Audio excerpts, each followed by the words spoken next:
नमस्कार, मैं दीपक सिंह सरोजी। भारत में इन दिनों गौरवपूर्ण इतिहास की खोज जारी है, जिसमें हिंदुओं की अस्मिता और गौरव को वापस लाने की बात कही जा रही है।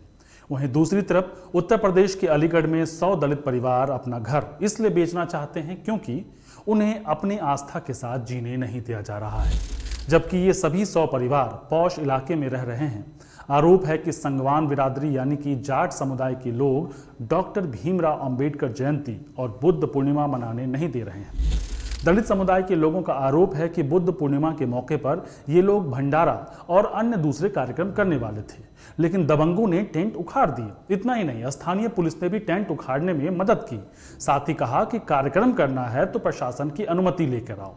दलित परिवार जब अनुमति लेने प्रशासनिक अधिकारियों के पास पहुंचे तो उन्हें यह कहकर लौटा दिया गया कि इस कार्यक्रम के लिए अनुमति की जरूरत है ही नहीं। आखिरकार उन्हें अनुमति नहीं मिली। इससे पहले भी जब डॉक्टर BR आम्बेडकर की जयंती पर भंडारा करने की कोशिश की गई तो उनका कार्यक्रम रुकवा दिया गया। जिस पार्क में वह कार्यक्रम करना चाहते थे वहां पर पानी भरवा दिया गया। सोचिए, जिस देश में डॉक्टर आम्बेडकर को लेकर सभी बड़े दल राजनीति करते नहीं थकते, कई पार्टियां उन्हीं के नाम पर अपनी राजनीति चला रही हैं, उस देश में उनके नाम पर कार्यक्रम नहीं हो सकता क्योंकि कार्यक्रम करने वाले दलित हैं। ये उस देश की हालत है जहां पर कहा जाता है कि मुगल कालीन युग में हिंदुओं पर बहुत अत्याचार हुए हैं, लेकिन 21वीं सदी के इस भारत में दलितों पर अत्याचार करने वाले भी हिंदू ही हैं। मुद्दे पर बातचीत करने के लिए संतोष हैं जो सांगवान सोसाइटी में रहते हैं। उसके अलावा हमारे साथ वरिष्ठ पत्रकार अनिल समरिया जी हैं जो कि इस मामले को लेकर हमेशा लिखते पढ़ते रहते हैं। आपने सैकड़ों आर्टिकल उनके पढ़े होंगे। सबसे पहले हमारी बातचीत होगी संतोष जी से, क्योंकि ये उसी सोसाइटी से हैं। तो हम जानना चाहेंगे संतोष जी, क्या वाकया था, क्या हुआ था उसको? सर्वप्रथम मैं आपको धन्यवाद ज्ञापित करना चाहूँगा हमारी इस समस्या के कवरेज के लिए। ऐसा था सर कि 2017 में हम यहाँ पर प्रशासन की पूर्व अनुमति से अम्बेडकर जयंती मनाना चाहते थे, लेकिन यहाँ के दबंगों ने, जिसमें यहाँ का जो कॉलोनाइजर है श्री नरेंद्र सागवान, उन सब ने किसी भी कीमत पर हमारी अम्बेडकर जयंती न मनने का एक तरह से इरादा जाहिर कर दिया था और कहा था कि अम्बेडकर जयंती यदि मनी तो हम किसी भी हद तक जा सकते हैं। जिस दिन अम्बेडकर जयंती को मनाया जाना था उससे 2 दिन पहले उन्होंने सभी पार्कों में पानी भर दिया ताकि हम चाह करके भी कहीं पर अम्बेडकर जयंती ना मना सके। लिहाजा हमने परमिशन को वापस ले लिया। इसके बाद हमने 2-3-4-5 साल तक ये कुछ नहीं किया। 2017 के बाद में कभी प्रयास नहीं किया, लेकिन अब 2022 के 14 अप्रैल को फिर हमने भंडारा करना चाहते थे एक पार्क में जो बाहर बिल्कुल एकांत की तरफ है, लेकिन इन लोगों ने पुलिस को बुला करके बाकायदा अपने लेटर हेड पर एप्लीकेशन दी थी कॉलोनाइजर श्री नरेंद्र सागवान ने कि यहाँ पर ये प्रोग्राम को नहीं करने दिया जाए, नहीं तो जाति उन्माद फैल सकता है। बहरहाल पुलिस आई, उन्होंने टेंट को खड़वा दिया और हम सब लोगों के साथ, हमारी महिलाओं के साथ बड़ा ही रूड बिहेवियर किया। हमने SHO से पूछा कि भाई आप ऐसा क्यों कर रहे हैं, तो वो बोले कि इस कॉलोनी के कुछ लोगों ने आपका विरोध किया है। हमने कहा उनका नाम बता सकते हैं? बोले आप हमारे बॉस नहीं हो जो हम आपका उनका नाम बताएं। फिर हमने कहा कि ये बताइएगा कोई भी ऐसी स्थिति है कि जिसमें ये भंडारा हो सके, तो बोला कि आप परमिशन ले आइएगा और भंडारा कर सकते हैं। हमने कहा कि जिस महामानव का जन्मदिन पूरा विश्व पूरे हर्ष और उल्लास के साथ मना रहा है, बहुत सारी जगह तो ये जन्मदिन या अम्बेडकर जयंती बिना परमिशन के भी मन रही होगी और हम तो मात्र भंडारा करना चाह रहे हैं। तमाम भंडारे बिना परमिशन के होते रहते हैं विभिन्न आयोजनों पर, तो इस पर भी भंडारे के लिए परमिशन की जरूरत है। बोले कि जी। हमने कहा ठीक है, हम बाबा साहब के अनुयायी हैं और हम कोई भी असंवैधानिक काम नहीं करेंगे, लिहाजा हम परमिशन के लिए तमाम सक्षम अधिकारियों के पास गए, जिसमें DM, SDM, सिटी मजिस्ट्रेट, सभी सक्षम अधिकारियों ने एक स्वर से यही कहा कि भंडारे के लिए किसी परमिशन की जरूरत नहीं है। सभी लोगों ने भंडारे के लिए परमिशन से भी इनकार किया और परमिशन भी नहीं दी, लिहाजा हमारा प्रोग्राम नहीं हो सका। बहुत गलत मैसेज गया पूरे समाज में, पूरे अलीगढ़ सिटी में और बाहर भी। लेकिन हमने इसके बावजूद प्रयास किया फिर एक बार नरेंद्र सागवान से कि भाई इसको मन जाने दीजिए, आपका भी इसमें गलत मैसेज जा रहा है, लेकिन उन्होंने फिर भी कोई परमिशन हमको नहीं दी। हमने 14-15 दिन इंतजार किया, फिर हमने डीएम, एसएसपी, प्रधानमंत्री, राष्ट्रपति, मुख्यमंत्री और आपके राष्ट्रीय अनुसूचित जाति आयोग, राष्ट्रीय मानव अधिकार आयोग सबको एप्लीकेशन मूव करी। उनका 14 दिन इंतजार किया। जब कोई जवाब नहीं आया तब जा करके हम सभी लोग मजबूर हो गए कि अब यहाँ पर हम लोगों के लिए रहना एक अपमानजनक स्थिति के बराबर होगा। और हमारे बच्चों पर उस दिन सर इतना फर्क पड़ा था, हमारी महिलाओं के दिमाग पर इतना मानसिक उत्पीड़न हमने महसूस किया कि सभी लोग ये चाहते थे कि सब सामूहिक भोज होगा, आज खाना नहीं बनाना पड़ेगा, सभी खुशी में थे। महिलाएं विशेषकर ये सोचती हैं कि उनको एक दिन का खाना ऐसा ही मिल जाए बना हुआ तो उनको बड़े आनंद की अनुभूति होती है। लेकिन जब ऐसा नहीं हुआ, भंडारा नहीं हो सका, तो हमारे 80-100 परिवार यहाँ पर रह रहे हैं, किसी घर में उस दिन चूल्हा नहीं जला था।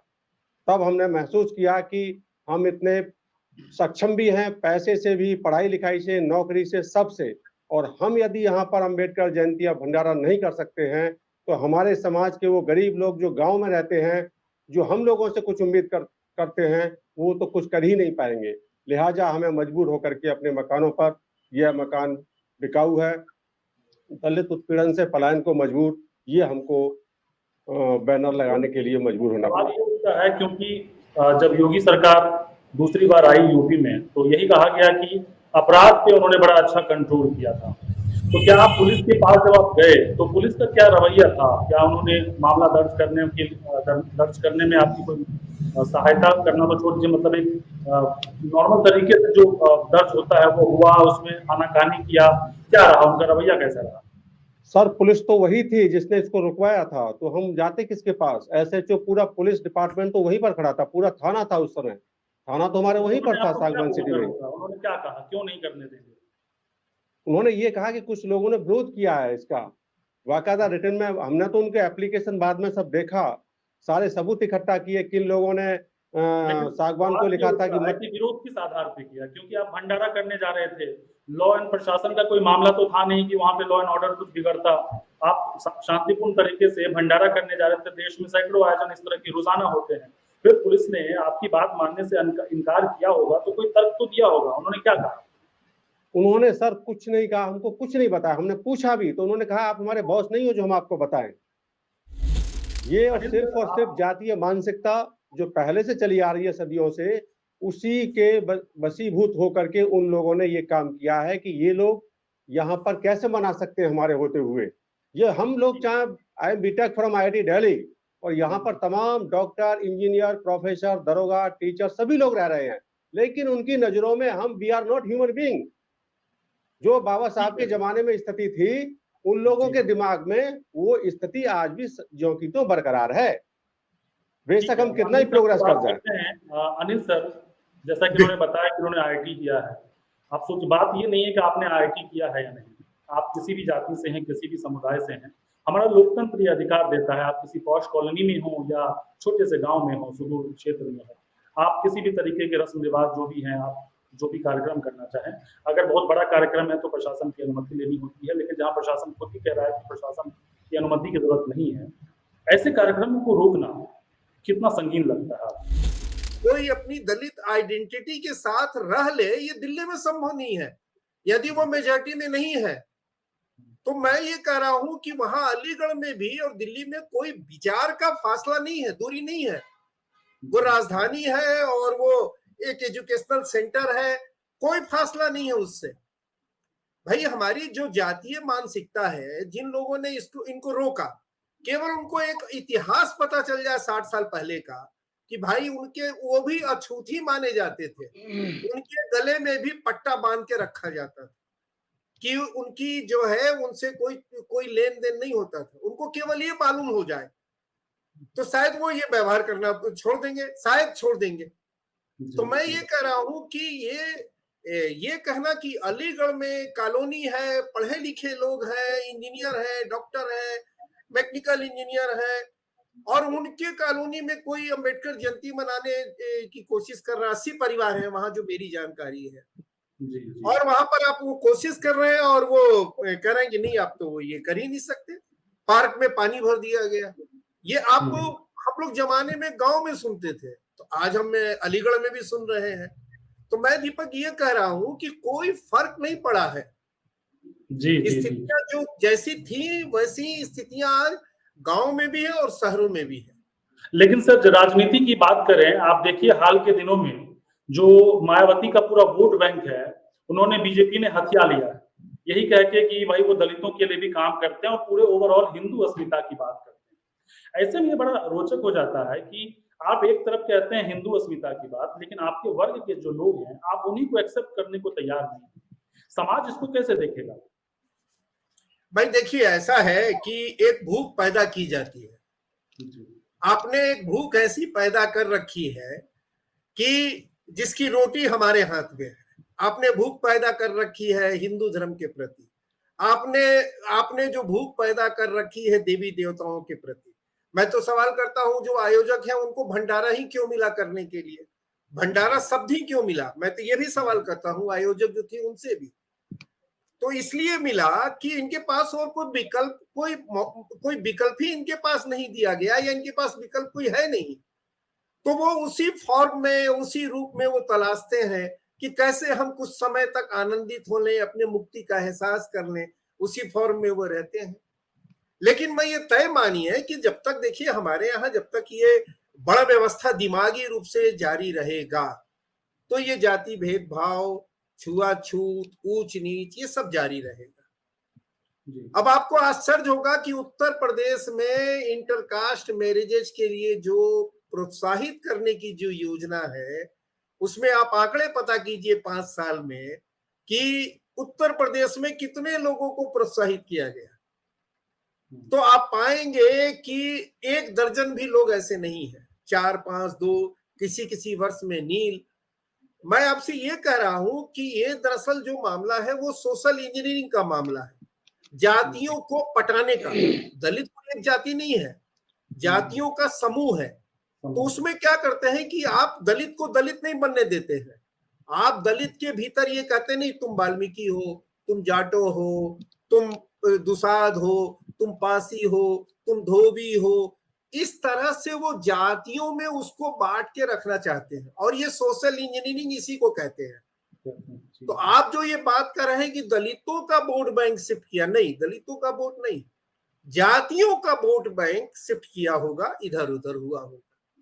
दलित जो चेतना है वो तो जहां है वही है। हो सकता है 80 परिवारों में बहुत सारे लोग ऐसे भी 2-4 हो सकते हैं जो कि बीजेपी के समर्थक हो, ऐसा भी हो सकता है। पूरे देश की बात करें तो साल 2018 से 2020 यानी 3 वर्षों में दलितों के खिलाफ 1,39,045 मामले दर्ज हुए हैं। सहारनपुर के बसपा सांसद हाजी फजलुर रहमान ने संसद में एक सवाल पूछा था, जिसके बाद उन्हें यह जानकारी मिली है। डाटा के मुताबिक 3 सालों में यूपी में 36,467, बिहार में 20,000 से ज्यादा, राजस्थान में 18,000 और मध्य प्रदेश में 16,000 दलितों पर जुल्म हुए। ये सभी आंकड़े 2018 से 2020 के हैं। 21-22 के आंकड़े मंत्री जी ने नहीं दिए। नहीं, जागरूक कौन हुआ है? जागरूक वो हुए हैं जिनको कि हम ये कह रहे थे कि ये जागरूक नहीं है। जिनको हम कह रहे थे अब तक कि ये जागरूक नहीं है, वो जागरूक हुए हैं।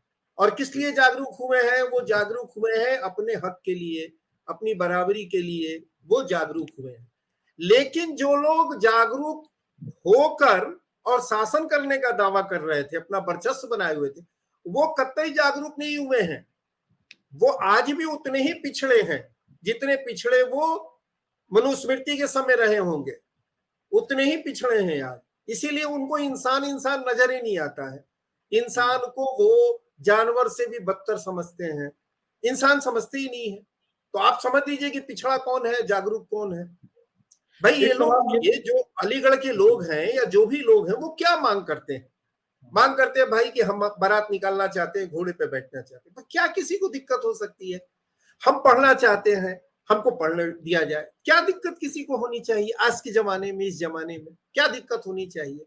अगर वो कह रहे हैं कि हम जयंती मना रहे हैं, बाबा साहब को हम मानते हैं, बाबा साहब हमारे लिए पूजनीय है, माननीय है, सम्माननीय है, तो किसको क्या दिक्कत होनी चाहिए? कौन दलित है जो दूसरी जयंतियां आप मनाते हैं और उसमें जाके आपत्ति खड़ी करता है कि नहीं साहब आपको ये नहीं मनाना चाहिए? आप मनु की मूर्ति तक है राजस्थान हाई कोर्ट में। आप बताइए, आप सोच सकते हैं कि हम कितने जागरूक, कितने लोकतांत्रिक हुए हैं, कि सब सारे ढांचे को हम बना के रखे हुए हैं। और ये जो अत्याचार के जो आंकड़े, ये आंकड़े आप 3-4 साल के पढ़ रहे हैं, मैं पिछले 40 सालों से लिख रहा हूं और ये आंकड़े आज तक कम नहीं हुए हैं। मैं ये बता रहा हूं आप, 40 साल हो गया मुझे लिखते हुए, और 40 सालों में मैंने कभी नहीं देखा कि आंकड़े कम हुए हैं, आंकड़े बढ़ते ही चले गए। तो आप समझिए कि हमारी पूरी मानसिकता जो है वो कैसी है। राजस्थान में डंगावास में दलितों के खिलाफ हिंसा 2015 का मामला, रोहित वेमुला की आत्महत्या 2016 का मामला, तमिलनाडु में 17 साल की दलित लड़की का गैंगरेप और हत्या 2016 का मामला, तेज म्यूजिक के चलते सहारनपुर में हिंसा 2017 का मामला, भीमा कोरेगांव 2018 और डॉक्टर पायल तड़वी की आत्महत्या 2019। इन मामलों में पूरे देश में चर्चा हुई, लेकिन सिलसिला फिर भी नहीं रुका। एनसीआरबी ने आंकड़ा जारी करते हुए कहा है कि साल 2020 में दलितों और आदिवासियों के खिलाफ अपराध में बढ़ोतरी हुई है। लेकिन क्या आप जानते हैं इन दोनों समुदाय के लोगों पर सबसे अधिक उत्पीड़न किन राज्यों में हुए? जी हां, जहां हाल के दिनों में न्याय के नाम पर बुलडोजर से कार्रवाई की सबसे अधिक चर्चा हुई थी, यूपी और मध्य प्रदेश। एनसीआरबी के आंकड़ों के मुताबिक साल 2019 में देश में अनुसूचित जातियों यानी कि एससी के खिलाफ किए गए अपराधों के लिए 50,291 मामले दर्ज किए गए थे, जबकि साल 2020 में अपराधों में 9.4% की बढ़ोतरी देखने को मिली। साल 2020 के दौरान एससी के खिलाफ हुए अपराध या अत्याचार में सबसे अधिक हिस्सा मामूली रूप से चोट पहुंचाने का रहा और ऐसे 16,543 मामलों में 32.9% मामले दर्ज किए गए। इसके बाद अनुसूचित जाति एवं अनुसूचित जनजाति अधिनियम के तहत 4,273 मामले, जबकि आपराधिक धमकी के 3,778 मामले सामने आए हैं। आंकड़ों से पता चलता है कि अन्य 3,372 मामले बलात्कार के लिए, शील भंग करने के इरादे से महिलाओं पर हमले के, 3,373 हत्या के और 8,055 और हत्या के प्रयास 1,119 मामले दर्ज किए गए हैं। भारत में दलितों की सुरक्षा के लिए अनुसूचित जाति जनजाति यानी कि अत्याचार निवारण अधिनियम 1989 मौजूद है। इसके तहत एससी और एसटी वर्ग के सदस्यों के खिलाफ किए गए अपराधों का निपटारा किया जाता है। फिर क्या वजह है कि दलितों पर होने वाले अत्याचार कम नहीं हो रहे हैं?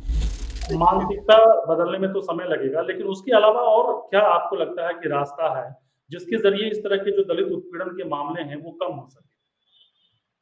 भाई देखिए, आप SC ST act, atrocities against atrocities act आपने बनाया है, तो आप बताइए कि आप कहते हैं कानून का राज है, संविधान का राज है, तो आपने कानून भी ला दिया और कानून को जो आप कहते हैं सख्त से सख्त कानून वो भी बना दिया कि आपका इसमें जमानत ही नहीं हो सकती आपकी।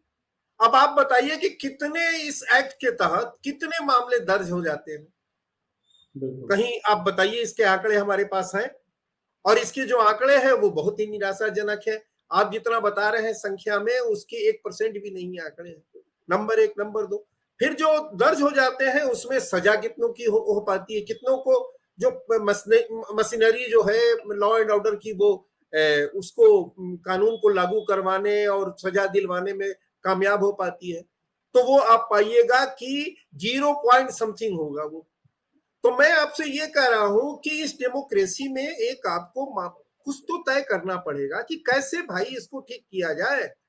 आप एक्ट के जरिए सब कुछ कर रहे हैं, लेकिन मशीनरी जो है आपके साथ ही नहीं है। अब पुलिस वाले, कोई लिख देगा कोई कंप्लेन, अब पुलिस पहुंच जाएगी, कहेगी साहब ये नोटिस है और आपको हटा देना ही है। मैं तो कहता हूं उस पुलिस वाले के खिलाफ तत्काल पहले तो उसके खिलाफ तत्काल कार्रवाई होनी चाहिए, तब मैं समझूंगा कि हाँ एक प्रशासन के प्रति भरोसा पैदा होगा। कोई जाके कुछ भी बोल देता है, नहीं साहब ये आप नहीं कर सकते और ऐसा पत्र आया है, आप उठा लीजिए। आप बताइए आप, और वहां के आयोजक सोचिए आप कि पूरी मशीनरी के सामने जाके गिगड़ा रहे हैं, याचना कर रहे हैं कि भैया हमको करने दो। यानी कि कल दिन आप कहेंगे कि घर में 50 लोग इकट्ठा हो रहे हैं तो इसके लिए परमिशन लो, ये इसका मतलब यही ना हो गया। सर एक चीज समझना चाहूंगा, चूंकि आप 40 सालों से लिखते रहे हैं, ये सिर्फ बीजेपी के काल में ऐसा है, कांग्रेस के काल में भी ऐसा रहा, या बाकी के जो राज्य सरकारें हैं क्षेत्रीय दल के, उनके सरकारों में भी ऐसा ही ट्रेंड रहा? नहीं, मैं देखिए पार्टी, ये जी पूरी जो भारतीय व्यवस्था है उसमें केवल पार्टी के तहत हम ये बात नहीं कर सकते कि एक पार्टी के रूल में ऐसा होता है। एक पार्टी के रूल में ज्यादा होता है दूसरी पार्टी के रूल में थोड़ा कम होगा।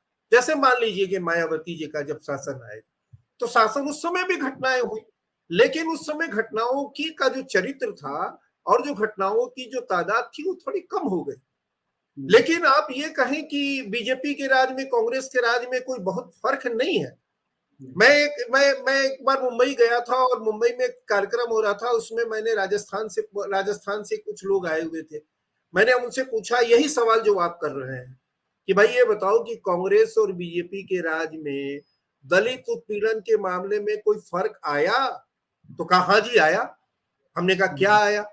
कहा देखो जी, एक के शासन में वो बोरे में बंद करते हैं, मारते हैं, बोरे में बंद करते हैं और फिर मारते भी हैं।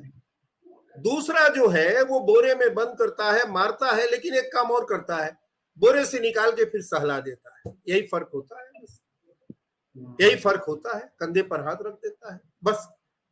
रेमेडी क्या है इसकी?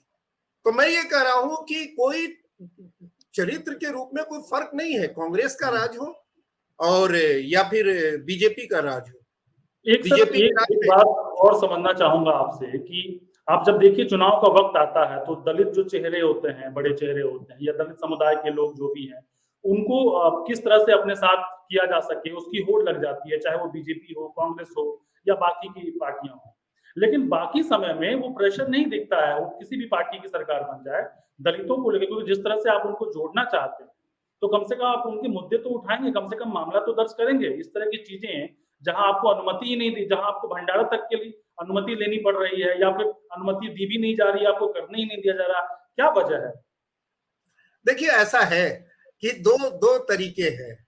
एक बार एक वाजपेयी जी की सरकार में एक मंत्री थे, दलित मंत्री थे और राज्य स्तरीय मंत्री थे। तो जब वो दलितों के लिए कुछ काम करने लगे, आवाज सुनने लगे, तो उनके जो वरिष्ठ मंत्री थे उन्होंने एक दिन उनको बुलाया, कहा देख भाई, अगर तुमको रहना है तो एक बात बहुत साफ कर लो कि हमारे साथ दलित नेता तो रह सकता है लेकिन दलितों के लिए नेता नहीं रह सकता है। दीपक, छोटा सा फर्क है। दलित लीडर की तलाश हो जाती है, दलितों के लिए लीडर की तलाश कोई नहीं करता है। जो भी वोकल नेता रहे हैं, जो भी लड़ने वाले रहे हैं, जो भी थोड़ा सरोकार रखने वाले लोग रहे हैं, उनको टिकट ही नहीं मिलता है दूसरी बार।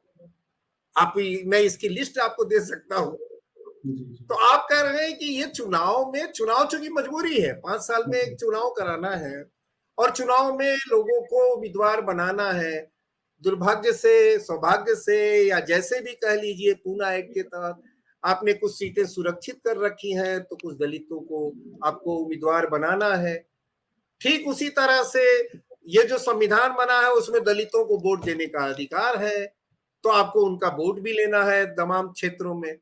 तो आप करेंगे क्या? इसको फिर मैनेज करते हैं आप चुनाव के बाद। आपके विचार में जिस तरीके से मैनेज कर ले हम, उसके बाद फिर दलितों का कोई मतलब नहीं रह जाता है। दलितों का आपके विचार में जिस तरह से रामनाथ कोविंद साहब को राष्ट्रपति बनाया गया है, बीजेपी के इस फैसले को कैसे देखते हैं आप? देखिए, मैं प्रतिनिधि और प्रतिनिधित्व में फर्क करता हूं।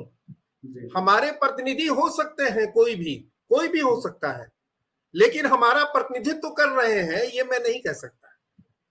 प्रतिनिधि तो हो सकते हैं भाई। आप मान लीजिए पार्टिकुलर एक परिवार में पैदा होते हैं जिनके पास एक सर्टिफिकेट है कि ये अनुसूचित जाति के हैं, इनके पास सर्टिफिकेट एक हो सकता है और वो कानूनन संवैधानिक रूप से वो तमाम सुविधाओं के लिए वो तमाम अधिकार जो हासिल कर सकते हैं जो कानून और संविधान देता है। लेकिन वो हमारा प्रतिनिधित्व कर रहे हैं, हम ये ऐसा नहीं मान सकते और हम ऐसा दावा नहीं कर सकते। राष्ट्रपति जी, माननीय राष्ट्रपति जी दलित प्रतिनिधि है, इस बात को मैं स्वीकार करता हूं, इसमें कहां दो राय है। और अच्छा है, दलित प्रतिनिधि है, ये बहुत अच्छी बात है। लेकिन संविधान की रक्षा हो पा रही है, संविधान के अनुसार दलित महसूस कर रहा है कि वो जी रहा है, उसको अधिकार मिल गया है। ये मुझे लगता है कि शायद ये दूरी बनी हुई है राष्ट्रपति भवन से और नीचे तक। अलीगढ़ की जो सूचना है कि जेएनयू से पढ़े हुए, जवाहरलाल नेहरू विश्वविद्यालय से पास आउट एक वहां अधिकारी ने शायद आज वहां कुछ समझौता कराया है अलीगढ़ में, और शायद 5 जून को वो कार्यक्रम होगा। फिर से जो होना था। ये शायद एक पिछड़ी जाति के अधिकारी जो जेएनयू से पढ़ के वहां गए हैं, शायद उन्होंने प्रयास किया है और शायद उसमें उनको ये कामयाबी मिली है। ऐसी मुझे जानकारी अभी किसी ने दी है कि हम सामाजिक रूप से हिंदू नहीं हैं। We are not Hindu socially, we are Hindu politically only at the time of election. जी। और मैं अनिल जी की बात से बहुत सहमत हूं कि there is a difference, Dalit leader होना और लीडर ऑफ दलित होना, ये दोनों बिल्कुल अलग अलग चीजें हैं।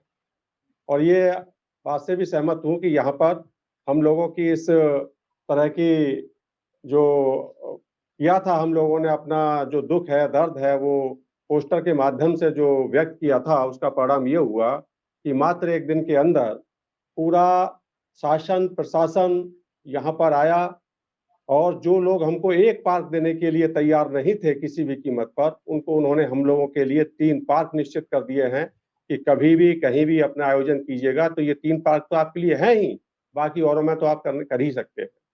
तो ये हमारे लिए थोड़ा सा प्रशासन के माध्यम से ऐसा हुआ है। और आप लोगों ने कि जिस तरह से कवरेज कर रहे हैं, तो हो सकता है हम और मजबूती मिलेगी हम लोगों को, हमारे अन्य जगहों पर रहने वाले हमारे समाज के लोगों को। कुल मिलाकर जो आपकी बातचीत से मैं समझ पाया कि दलितों का राजनीतिक इस्तेमाल हमेशा से होता रहा है, लेकिन मानसिकता जो दलितों को लेकर रही है, वो चाहे क्षेत्रीय स्तर पे हो या राष्ट्रीय स्तर पे हो, वो नेताओं की बिल्कुल वैसी ही है। वो किसी भी दल के हो सकते हैं, वो बीजेपी के हो सकते हैं, वो कांग्रेस के हो सकते हैं, या फिर वो बसपा के भी हो सकते हैं। वो उस नाम का प्रयोग करते हैं सत्ता में ऊंचे पद पर जाने के लिए और अपनी मोटी मलाई कमाने के लिए, लेकिन उनका प्रतिनिधित्व के अलावा लोगों के विकास या फिर उनको मुख्य धारा में जोड़ने जैसी कोई उस तरह की प्रतिबद्धता नहीं दिखती। यहीं पे मैं अपनी बात खत्म करता हूँ। नमस्कार।